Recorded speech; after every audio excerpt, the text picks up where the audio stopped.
Presented by Aishwarya Music Mathli. बोली बोली सूरज देव की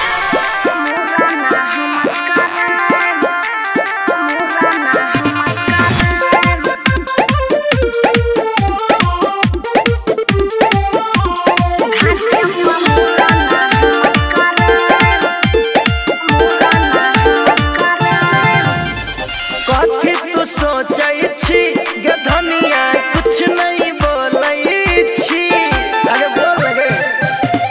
कथी तू सोचै छी गे धनिया कुछ नहीं बोलै छी केहरावा के घरवा सुतवा बहगी देलियोला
चल के मुड़ना कराईली है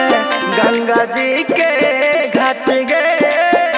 कि बउआ के कपड़ा पहनावा हो कि माथे पर दौरा उठावा हो कि मोनू माइकल हो सैया तुआ बनाई देर लगावा चला चला चला है उषा बेगरा तू बढ़ा